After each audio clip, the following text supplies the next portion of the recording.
मांगा है पीआईएल पे, और ये पीआईएल थी किसके against ban on post exam discussions. आपको पता है एसएससी ने एक नोटिस रिलीज किया था, पोस्ट एग्जाम एनालिसिस को पूरी तरीके से बैन कर दिया था किसी भी सोशल मीडिया प्लेटफॉर्म पे।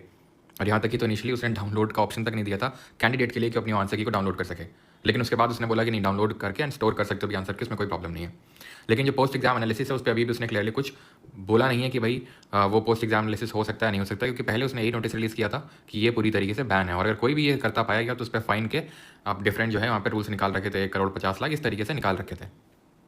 अब हुआ क्या है, दिल्ली हाई कोर्ट में एक पीआईएल फाइल करी गई है इस चीज़ को चैलेंज करते हुए, और इसकी सुनवाई करते हुए जो दिल्ली हाई कोर्ट के चीफ जस्टिस हैं डीके उपाध्याय जी, यहाँ पर मैं वो चला नहीं सकता हूँ, ठीक है पेन, तो आप यहाँ पे देखो, ठीक है, ये लिखा हुआ है DK Upadhyay and justice Tushar Rao गडेला,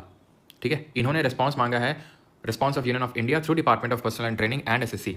इस पर्टिकुलर केस में नवंबर तक, क्योंकि अभी आपको पता है ये सब छुट्टियाँ वगैरह चलेंगी दिवाली और छठ पूजा की वजह से, और उसके बाद नवंबर में इनको जवाब देना है। अब ये पीआईएल फाइल किसने करी, तो आप यहाँ पे देख सकते हैं विकास कुमार मिश्रा, एक इंजीनियर है by profession, who possess a BTech degree in civil domain, तो उन्होंने अपनी फाइल करी है। एडवोकेट्स का नाम है Suresh Sisodia and Sushant Dogra.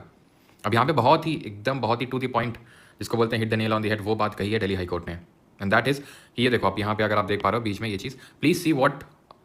C what all you do, ठीक है, देखो आप लोग कर क्या रहे हो। How can you issue such a notice, आप ये ऐसा नोटिस कैसे इशू कर सकते हो। After coming out of the examination hall the first thing we use to do in school days was to discuss the paper, what is this, any such thing prohibited under this notification does not fall in any of the clause section 3 of the act।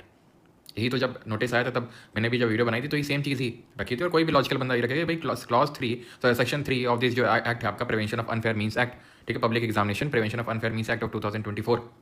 जिसका हवाला दे रहा वहाँ section 3 में तो ऐसा लिखा ही नहीं है। और वही सेम चीज़ यहाँ पे जो दिल्ली हाई कोर्ट के चीफ जस्टिस उन्होंने बोली है कि जब हम स्कूल से आते थे तो हम यही सबसे पहला काम करते थे कि हम पेपर को डिस्कस करते थे, और आप बोल रहे हो कि गलत है सेक्शन 3 ऑफ ये पर्टिकुलर जो एक्ट है पब्लिक एग्जामिनेशन वाला, लेकिन ऐसा तो कहीं लिखा ही नहीं है उस पर्टिकुलर एक्ट में। तो you can not put such gag orders,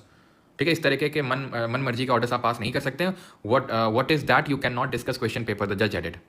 कि ये सब क्या है कि आप क्वेश्चन पेपर को डिस्कस नहीं कर सकते हैं। The plea contends the impugned, ठीक है, impugned notification seeks to impose unreasonable restriction. अब आपको पता है कि भाई हमारा right to freedom of speech and expression है, और क्वेश्चन को डिस्कस करना अगर जैसे फॉर एग्जाम्पल मैं एज अ टीचर करवा रहा हूँ तो वो मेरा आर्टिकल नंबर 19 के तहत अधिकार है, 19 क्लॉज 1 के तहत right to freedom of speech and expression. आपको ये नहीं बोल सकता है, या फिर मैं, ठीक है, ये नहीं करवा सकता हूँ कि पेपर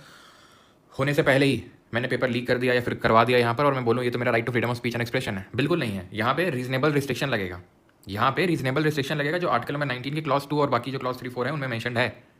लेकिन सुप्रीम कोर्ट, ये हाई कोर्ट का क्या कहना है, ये जो आपने रिस्ट्रिक्शन लगाया पोस्ट एग्जाम एनालिसिस बैन पे, ये पूरी तरीके से अनरीजनेबल रिस्ट्रिक्शन है, कोई इसका रीजन हो ही नहीं सकता ये जो आपने रिस्ट्रिक्शन लगाया डिस्कशन ऑफ एनालिसिस और dissemination of examination question paper में, ठीक। तो ये जो पर्टिकुलर केस है आप देख सकते हैं सबसे जो